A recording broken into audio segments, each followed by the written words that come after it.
Hello gamers, magehammer here for another episode of Tonight on Magehammer's Game Table. And tonight we have once again Castles of Crusades. This is Delve 4. Those of you who've been watching this series, spoiler alert, my last party of 3 adventurers was slaughtered by goblins. And so, not wanting to give up on the Castles of Crusades after only 3 videos, I've decided to continue on with different characters. These characters I was playing in a private solo game that I wasn't doing on video. So I decided just to port them over to the video now. They're kind of like the backup team. And what we have here is Staressa Lightbringer of Palin, my god of goodness and light. And notice I have some experience points because they were playing in a campaign. So she's kind of the leader. This group calls themselves the Adventurers 3. Next up is Ash Sundertree, a monk. He's an elf monk. Then we have Tobimus Leatherfoot, a halfling rogue. So I decided, when I was playing my private game, I decided to play some of the classes I don't normally play as a player, just to kind of become more familiar with them as I run them for my home campaigns, which I'm planning on doing here soonish. I did get to play Castle Crusades with other people on solo game this past weekend, which was amazing fun with old friends that I used to game with for literally decades. They came back in town and we got to play, and Chris, #1 fan of the channel, was there to game with me Castles of Crusades in person. So it was great to see Chris. Glad Chris is doing very well. It was good to see everybody and play again at the table, but it was also exciting to play Castle Crusades with other people for the first time in 10 years. So, that out of the way, you've come here for the adventure, I'm sure. So, these 3 are about to go into a delve. I'm going to use pretty much the same system I've been using with the deck of many dungeons as kind of my randomizer, and random tables that I got off of RPG, or RPG Now, yeah, Drive-Thru RPG, to determine the monsters that they will encounter in that labyrinth. So without further ado, we're going to get right into the delve. We're going to start with the ace card as usual. Man, this one just keeps coming up so many times. All right, let's see who the other ones are. Yeah, I mean, that's fine. There's only 4 ace cards, so you're going to get that a lot. Anyway, so they have traveled from Hawktree to the Helm Hills, and we'll see what quests they're going on. Let's roll on here to see if I'm inspired by it. If not, map. You know me, I don't like the mapping dungeon one's very, very boring. So they're going to go on a rescue mission. So 2 teenagers from the local town, or from Hawktree, have disappeared, and what the people who hire the PCs to go find those teenagers have discovered is that they went into a delve outside of the city in the Helm Hills on a dare, and now it's been about 2 to 3, it's been let's go 3 nights. It's been 3 nights and they have not yet been seen, and their friends became worried and so told the authorities, and the authorities have hired the PCs to go look for these teenagers. They're willing to pay them 50 gold pieces each for their troubles and any treasures they find in the delve. And hopefully they find the teenagers alive. So, or maybe they just got trapped or whatever, but that's the speculation on part of the authorities. And so that's what is now leading the Adventurers 3 into the delve. So they come down the stairs into this bone-created room. Ahead is a lock, left, right. They like a challenge, and they have a rogue, so he's going to try to pick that lock. Instead of going through those other doors, they're going to go straight ahead, straight on. So he has dexterity as a primary attribute, obviously, because he's a rogue. And he is going to...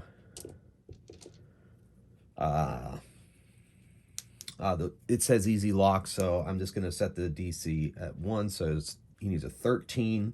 He gets a +4 plus his level, +5 on this. And he rolls a natural 20. So he picks the lock easily. That's the name of the easy lock. And beyond that is a hallway. A hallway full of doors. Now, Staressa of Palin. She's going to need both hands. So, Ash Sundertree will be carrying the torch for the light. There's going to be a torch, too, so he can drop it easily if he gets into combat and uses fists, his martial arts. All right, so they make their way down this hallway. And this randomizer here is for a trap, but on a roll of d4 plus 1, there'd be no trap. So since these are first level characters still, there's no trap here. So they go in the door, they search that door. Here they find a chest that has a very hard lock, and Tobimus rubs his hands together and says, "This is one for me." So he is going to try to pick it. Since it is a very hard lock, I'm going to give it a challenge rating of 6. So he needs to roll an 18 or higher, and he gets a +5 on this.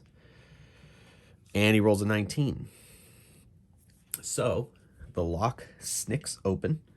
He opens it up. Now, since there's a very hard lock on it, I'm going to go to, there's some treasure on here. So, I'm not going to go magic items, but I'm going to go quite a few coins. So 13, 16, 30, 300 gold crowns, Caliborian crowns. So they take that, distribute that amongst themselves as best they can. Things are going to get heavy pretty fast, but they have 300 gold pieces. So I'll make a note of that. And we're moving on. So they go around the hall, go out that north way, and they have a T-junction. Ooh, smells. I love the smell tables. In this hall, it smells of lamp oil. So maybe the teenagers came this way. Interesting. They don't know. And let's see what's in the hallway. 1, nothing. Okay, so they come to a T-junction, left or right. They decide to go left. So that leads to a double door.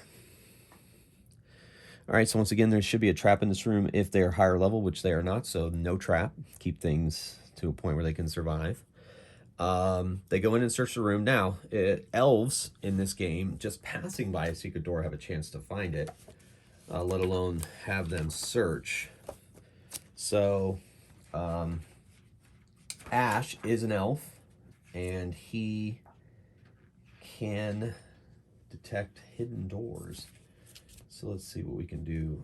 I'm pretty sure it's like a wisdom check, but I'm just going to triple check. As you guys know, part of role-playing games is every once in a while looking up a rule. And so please bear with me when I do that. I know sometimes it doesn't make for the best video, but once again, this is more about me sharing my solo game experiences with you than actually showing you something that is not authentic. So, elves. All right. So he can find hidden doors. I guess they put the races after the classes in this book. All right. Finally in the right place. Apologize for the delay, kids. But here we are. Okay. So hidden doors within 5 feet. So it's a wisdom check. If they actively search for one, they get a +2. So they're not necessarily actively searching for a secret door, but we're going to see if Ash can discover it. So wisdom for him is not a primary attribute, so he's at base 18. Secret doors on the first level of the dungeon, so we'll give it a class level, challenge level 1. So he needs a 19, and I'm going to allow him to add his level, so +1. 14. He does not find it passing by. All right, so they find nothing else in this room. They check those bones. They checked out rubble over there, and they do not find the secret door that is there. So they decide to go back down the other side of the T-junction and see what they can find there. So they come to a door. Okay, so there's room contents. So they come to a door, a locked door. Tobimus says, I'm gonna unlock that door. So it is a hard lock, so we're gonna say +4 to, since it's primary attribute for him, so he needs a 16 or higher to pick that lock. And he gets +5 to this. So 14. He is not able to pick that lock. It frustrates them a little bit, but they do go through this door here, and they can continue going east.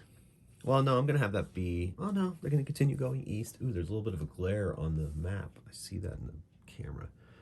So, sorry. So, this is what this card looks like. I readjusted my tables in my basement, so I'm going to have to keep that in consideration before the next video. All right, so... They search that other room. There's nothing there. They're going to go east, which leads to a room. Okay. And this room is one of the magic pool rooms. Okay, so there's a couple of chests in here. It doesn't say whether they're hard, easy, or medium locks, so I'm just going to say that they're locked and they're easy. Tobimus is going to go up and open them. He uses a 13 or higher, and he gets to add his level and his dex. He's not able to open the one. Tries to open the other. His dexterity modifier is +4, so that he clicks it open. It's one, and it just doesn't have that many gold in there, so they get 50 gold pieces more. And the pool. Staressa goes up and checks out the pool. Drinking from these pools can always be a bit risky. So she just checks to see if there's anything in it. Doesn't appear to be anything in it, so she is going to move on from it. Ash, who is, pretty resistant to things like that, and Staressa is immune to disease, and Ash is resistant to things that, can harm the body, but neither of them are willing to take that risk of drinking from a pool that they know nothing about, which is actually usually a wise decision. So they go back out. There's a side entrance here. This will lead it to the outside. But it doesn't appear as if it's been tread lately, so they don't think that. All these floors seem to have had some access recently, but the side entrance has not. So they disregard that as a place that the teenagers could have walked out of. So now they're going to head to the north here, see if that's going to take us off camera. It does not. So they're going left to right. We're going to make this a dead end, and this way is the way to go. See if there's anything in the hallway. 10, a backpack. And there's a healing potion inside. Staressa takes the healing potion in case they need it. Awesome. That may come in handy, especially because there's no real cleric here in the party. And Staressa, as a paladin, she can lay hands once per day. So that healing potion may end up coming in handy. And let's see if they heard a sound as they entered this hallway. They did. They heard screams. Uh-oh, is it the teenagers? Hard to say. It seems to be a bit far away. So they're going to go down that hallway quickly. And it leads to a door. Now they have 2 other doorways to go through, and this is a very hard lock. And, since they heard the screams, we'll say the screams are coming from the other side of this door. Yeah,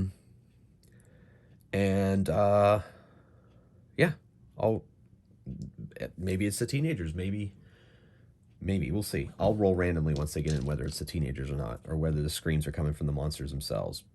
But it's a very hard lock, and it is locked. And Tobimus is like, well, this is a very important roll for me, or a very important lock, especially because they hear screams from the other side. Hard to say what exactly those screams are, but they're going to find out. All right, so it's a very hard lock, so that's a 6 challenge level. So he needs an 18 or higher, and he gets +5 to this roll. Oh my gosh, just got a 17. He can't open the lock.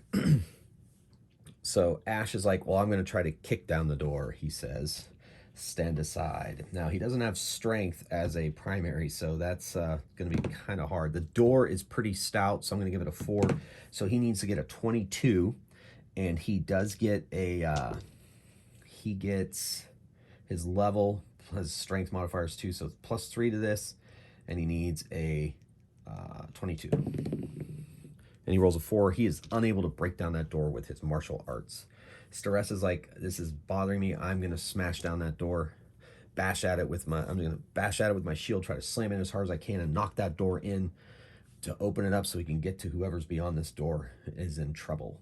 So strength for Staressa is a primary attribute. So the base is 12, plus the door, like I said, is a 4. So 16. She needs a 16, and I'm adding her level to this, and +2, so she needs 16 with a +3 to hit, or +3. 13. She is unable to break down the door. Tobimus is like, oh, I'm going to try to pick this lock one more time. but it's going to take a while. Staressa says, no, I'm going to bash it down. So she bashes on the door. She can't do it. It's not bashing. The screaming stops. That could be very bad. Well, since the screaming stopped, Tobin's like, well, let me take another shot at this with picking the lock. And he is unable to, almost turned into a 20. So they are defeated by this door. They cannot get through no matter what they do. Shortly, because they know that the door's been opened, something opens the door now that the screaming is stopped. And let's see what is on the other side.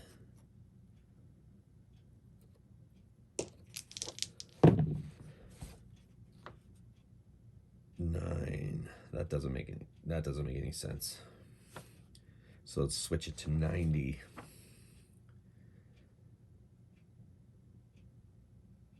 Undead of some kind. Let's see what the undead is. That makes a little more sense.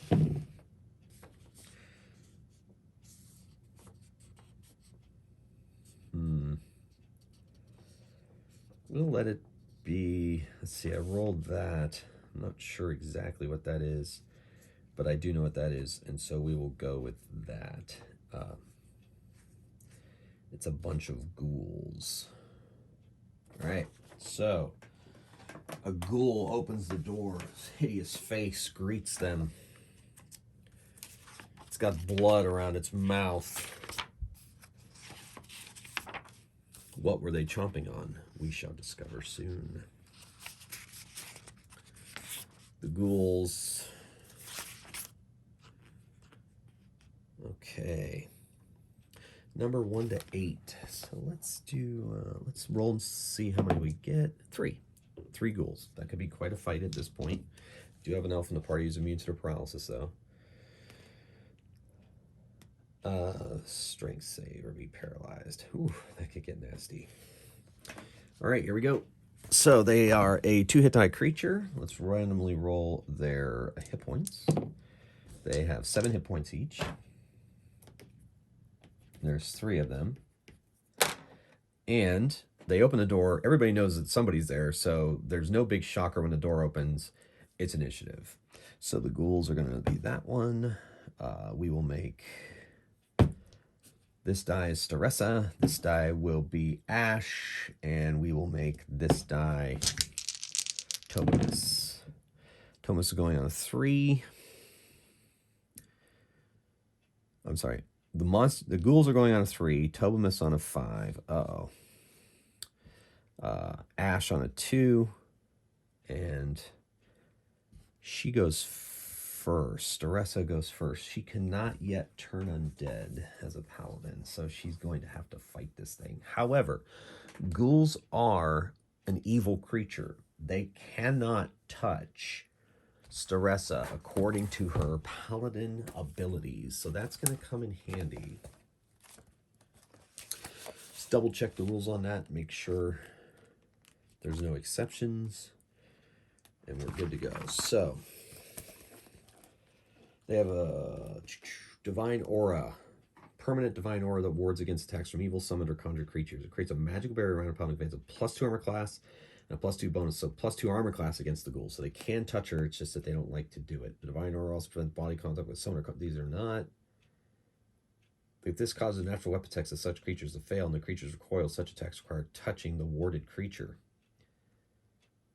Oh, that's for summoned and conjured creatures. That's what it is. So either way, she has +2 armor class against these evil undead. She can't turn undead till 3rd level. That's fine. She is immune to all diseases of all origins. The ghoul thing is it a disease?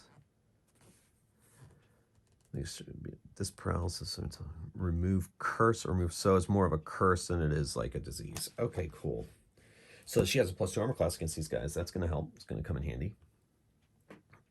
All right, the ghouls, very, very gross creatures. Here we go. So she attacks one of them. And she gets a 15 plus... +2 of their Morningstar, 17. So she smacks one of the She smacks one of the ghouls right across the pate and does 1d8 plus 2 damage. 7 damage, that drops one ghoul, just like that. Smash. Ghoul down. All right, and then Tobimus, he is going to, he doesn't really like fighting toe-to-toe like this. So he's going to kind of move out of the way. He's going to take a disengage action, which means he can move up to a certain amount of his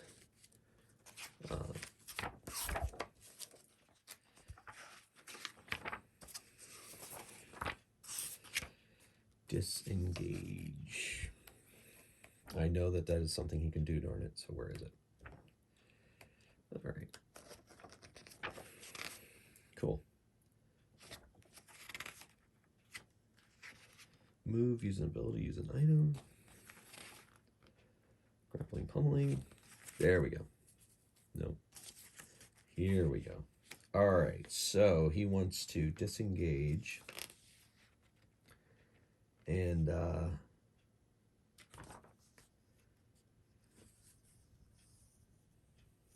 disengage from a dangerous maneuver. Player must announce. Okay, no, he wants a fighting disengage. By performing fighting disengage, your character moves 1/2 their movement rate or less with their opponent. They can disengage for combat. The character suffers no penalty to armor class, but they cannot take any other action around. Yep. All right, so he's going to move out of the way, move 10 feet back, and allow Ash to step in, but, you know, not giving up any advantage to the ghouls. So both ghouls do not like Staressa. She freaks them out. So they're going to attack her since she's right there, and Tobimus is backed out, and Ash is about to move into Tobimus's place. So she has a pretty good armor class against these guys. They had 2 of these rolls, 18, 13. The 18 just scratches her shield, and her shield does defend against 2 attacks. So both of those attacks her shield applies, plus her aura, divine aura, they are unable to strike her. Ash steps up and punches one in the face. 8 misses. Does not punch in the face, but tried.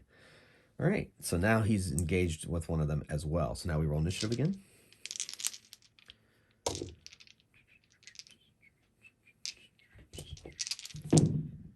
All right, oof, Staressa's last, the ghouls are first, then Ash, then Tobimus. All right, so the ghouls, one attacks Ash and misses, and one attacks Staressa and misses. Ash punches, and this time he strikes one. He rolls 2 plus 2, so 4 damage to one of them. The one he's fighting. Tobimus has managed to wrangle up his light crossbow and takes a shot at one of them. He has a chance to hit his companions, but we'll see what happens. So he does. He strikes a ghoul instead. Same one that Ash just hit. And it does a d6 damage. 3 damage. That drops that ghoul. Crossbow bolt through the mouth will do that. And then Staressa uses her Morning Star on the final one. Strikes it. And does only 4 damage. So it's still standing. And now we roll initiative.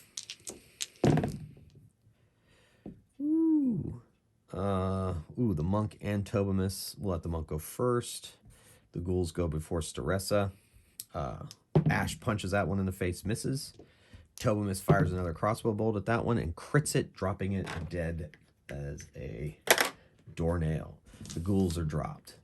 Inside, they find the remains of 3 goblins, been ripped apart by the ghouls, and Staressa's like, we must chop off their heads or they will become ghouls as well. And they do that, and they find nothing else in this room. Nothing in the altar, nothing there.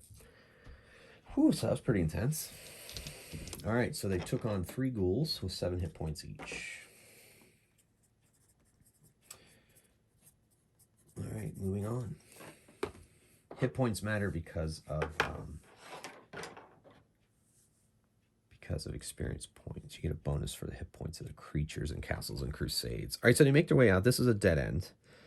So they come down here. Don't want to go out that side entrance. So they make their all the way back to here. And since they've been going left this whole game, they're going to go left again, which leads to a door.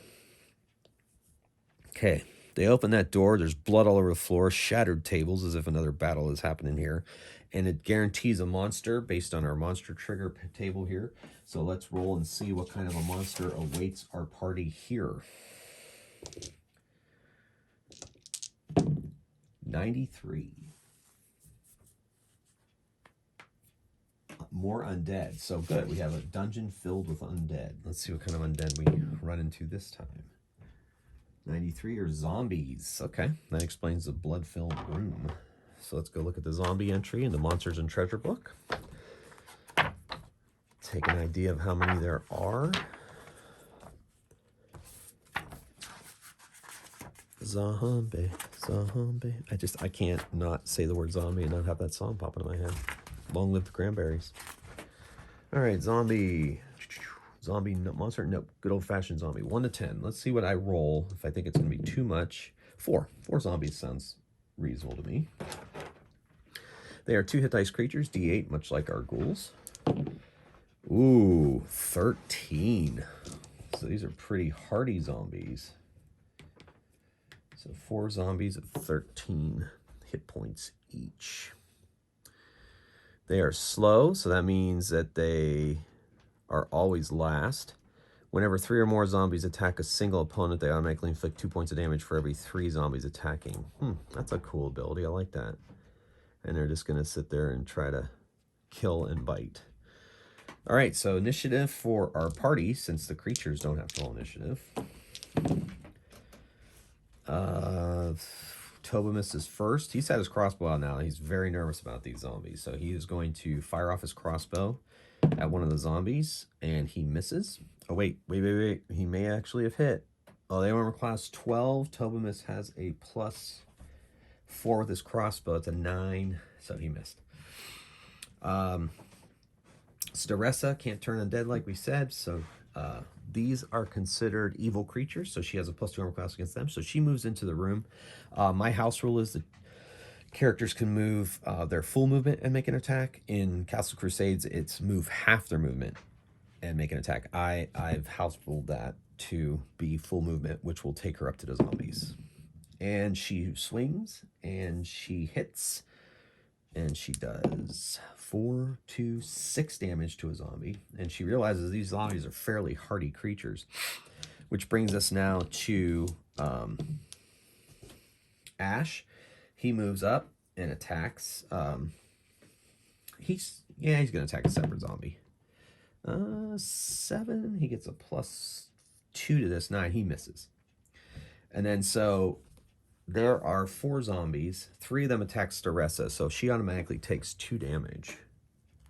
2 points of damage for every 3 zombies attacking. 1 of them attacks, so she takes 2 points. So she's down to 9. And they're going to attack her, too. And a 15, so none of them hit her. But there's so many of them that she's jostled around enough that she takes 2 hit points. Then the one that attacks Ash, armor class 13. Ash has an armor class of 12, so he is punched by a zombie. And he takes 1d8 damage from a slam from the zombie. He takes 4. So he's down to 11. All right, so let's roll initiative for the party.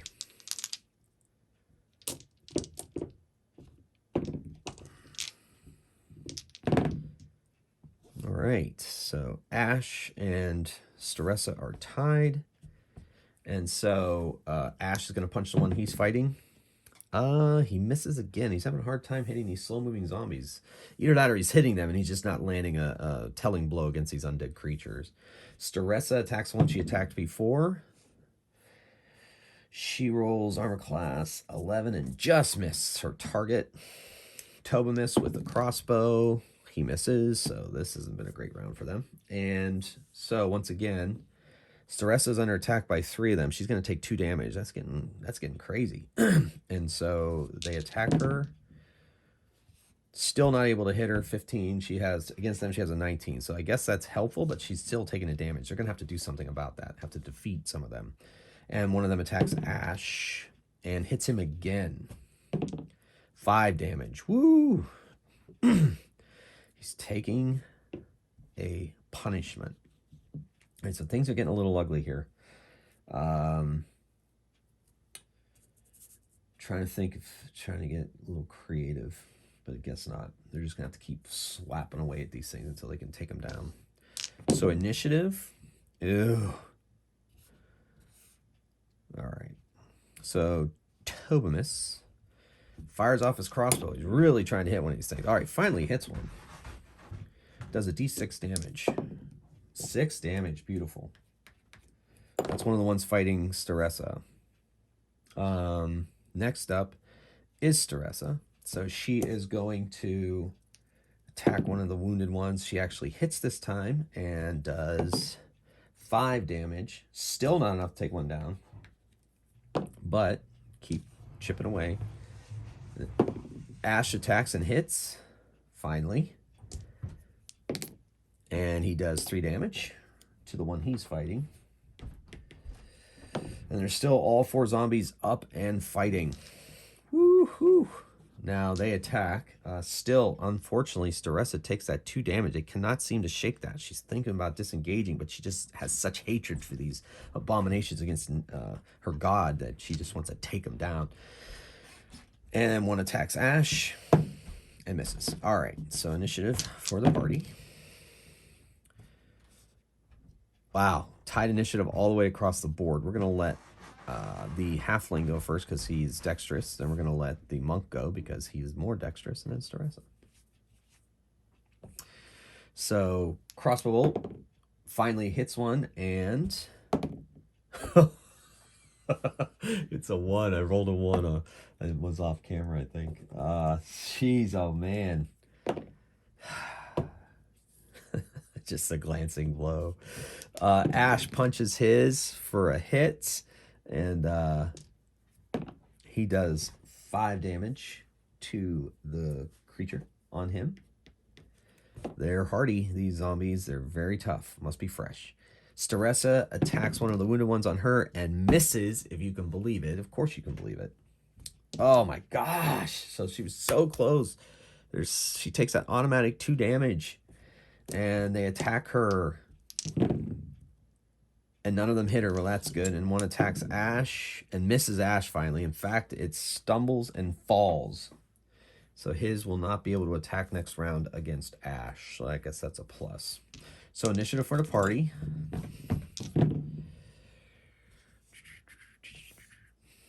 All right. So it's going to be Tobimus, Ash, and Staressa, then the zombies. All right, crossbow bolt. Oh my gosh, natural 1. His crossbow bolt string breaks, or his crossbow string breaks, so he's going to have to replace that for an action next round. Ash strikes his on the ground and crits it, takes it out.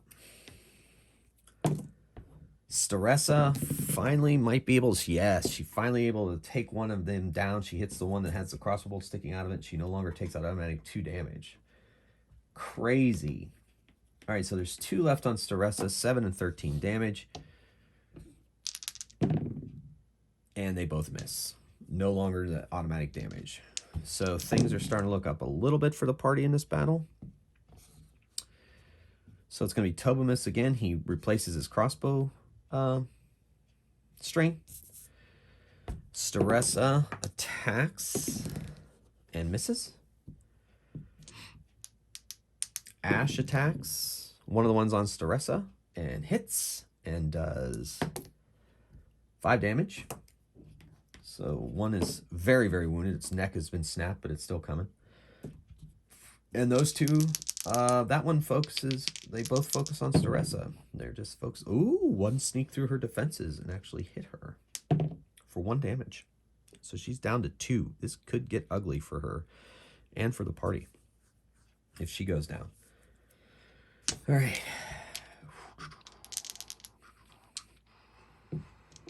Initiative 2, 10, and a 9. Beautiful. Ash, punchy punch, takes the one on Staressa down. Staressa attacks the fresh one with her Morning Star and misses. Tobamus actually fires off a crossbow bolt this time, hits.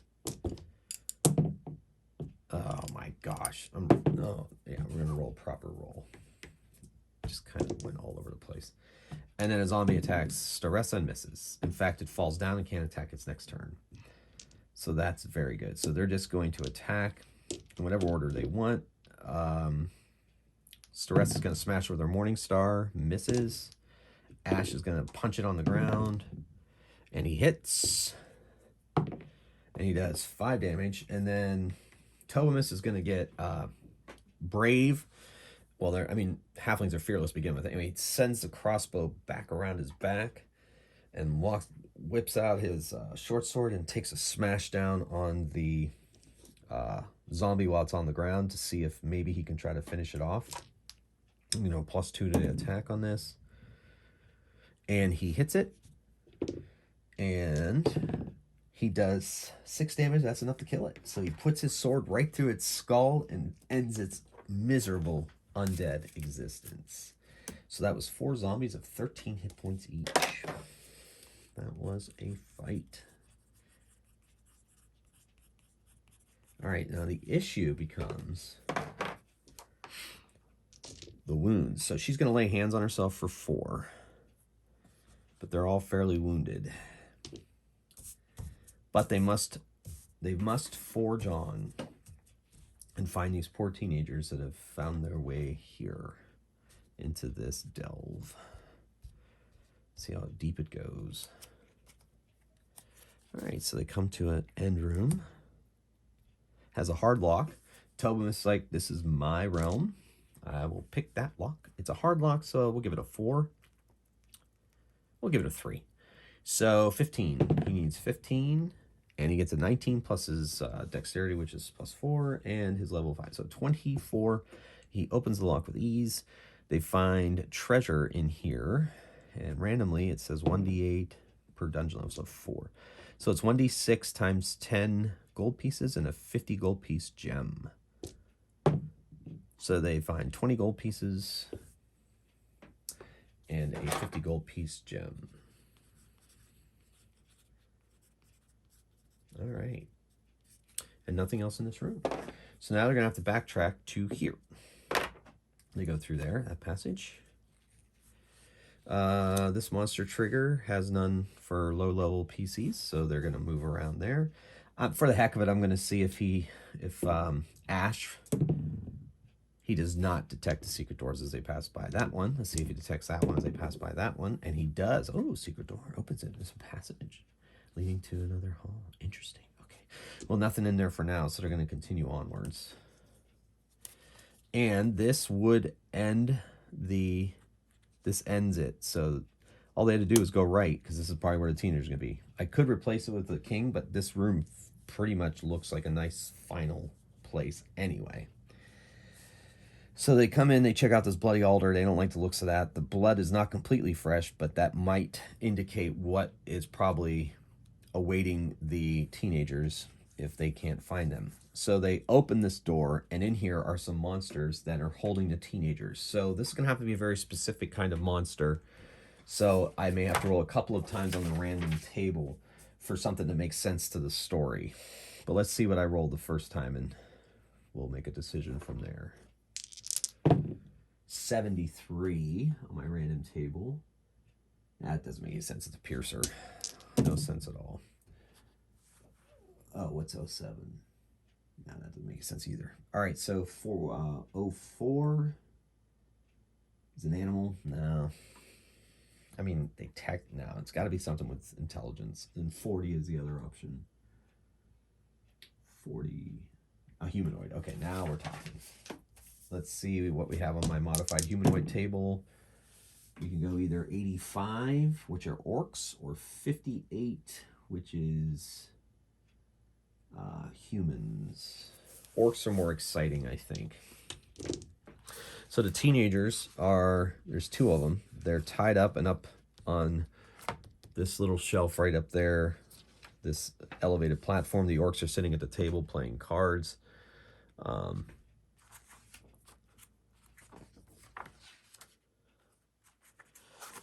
as soon as the players open the door, the orcs are like, what? Now, I probably should have had somebody listen to the door, but I didn't, and that's just the way it goes. So there will be no surprise in this round.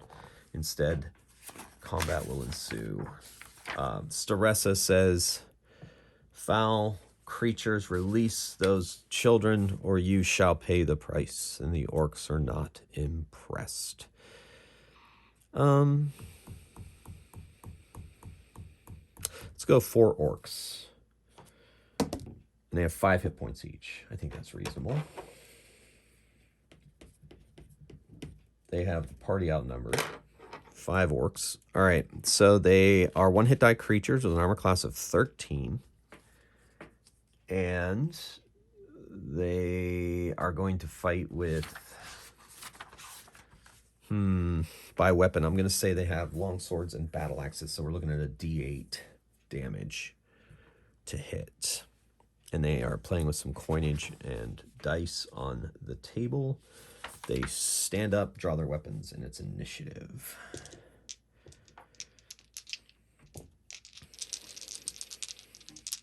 Tobomus is out in the hall. Staressa opened it, so he might try to hide. Try to do that. All right, so Tobomus does go first. The orcs are going dead last.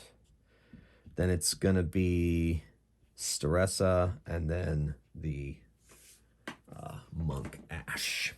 All right, so Tobomus is going to try to hide and move silently. He's going to hide first and then move silently next turn. So, he's going to make a dexterity check. I don't think it's... In Chaos Crusades, I don't think it's a opposed roll. So we'll triple check that. The teenagers appear to be panicking. They're tied up. They've got gags in. They're struggling to try to escape. It's a boy and a girl. Probably brother and sister, it looks like. They look very similar from what the party can see from where they are. So,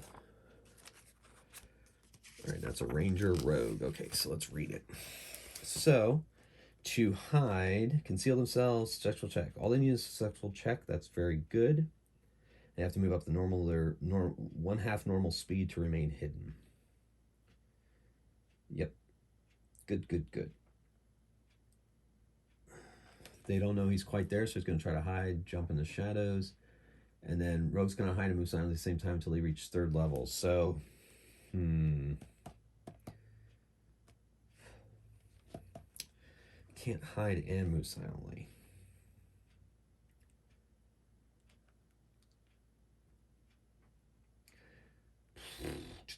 All right, so hopefully he's going to hide and then see if maybe the sound of combat is able to, handle that. So it's he has primary attribute is dexterity, so one of them. So it's a 12 base. These are 2 hit die creatures, so he's trying to hide from them. So that's a challenge. So he needs a 14 or higher, and he gets a +5 to this roll. And he's a halfling, so +2 more to a move silently. So that's not a great roll. 4, 6, 7, and 11. So he is unsuccessful at hiding. So instead he pulls out his light crossbow and gets ready to take some shots. Or at least as far as he can tell, he's hiding. He's going to move in. Well, when the time comes, he's going to move in a room. So he was unable to successfully hide. But he is out in the hall. He can start taking pot shots from there. Staressa moves in on the closest orc that's sitting at the table, and she takes a swing with her Morningstar and rolls a natural 1, which means she drops her Morningstar. So she's going to have to think of something for the next round. That's great. Ash moves in and attacks one of the orcs, and they have an armor class of 13. And he has...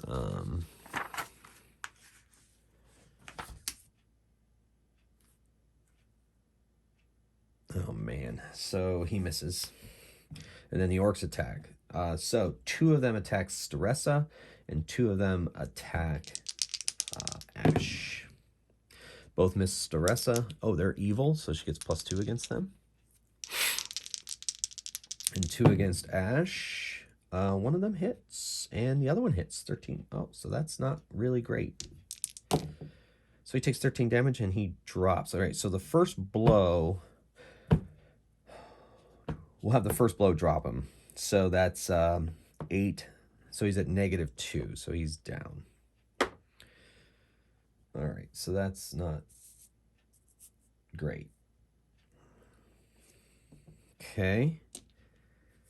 Whew. Tobimus already did his thing. Oh, yeah, and then, oh, yeah, okay. So now they got to roll initiative. All except the monk who is down and out. And she's already used her. All right, so Tobimus is going last. The orcs are going first and Staressa second. Oh, man, this is not looking good. All right, so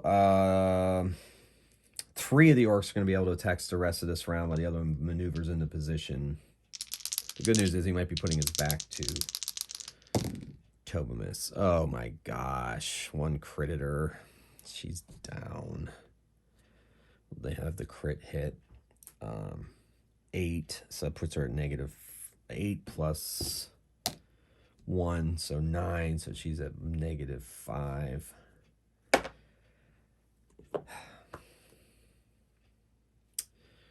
It's her action. She can't do anything. Tobimus got to figure something out here. He can just try to... He's not going to be able to take on 4 orcs by himself. So he is going to... he's going to run and get help. So he moves at twice his movement, which is 40 feet. As far as I can tell, look up movement. And he's going to try to go get some help, get some more people to come fight. And he hates abandoning his party members, but he doesn't feel like he has much options. He can try to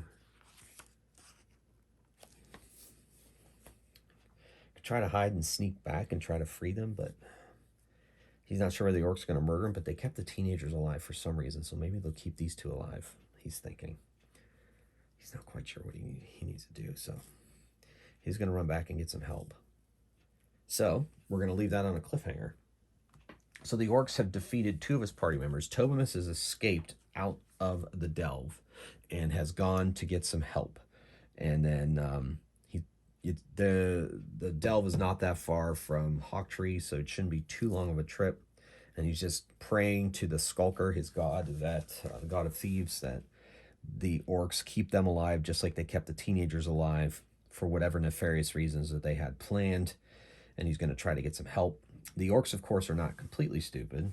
They figured out that the halfling escaped so he could bring help. So we'll see what they end up doing. We'll see what he ends up doing. And we'll see if our other 2 members survive and the teenagers survive. So thank you for watching. Leaving you on a cliffhanger. Pretty excited to see what happens next myself. And hope that was as fun for you as it was for me. So once again, thanks for watching. And for this episode of Tonight on Magehammer's Game Table, Magehammer out.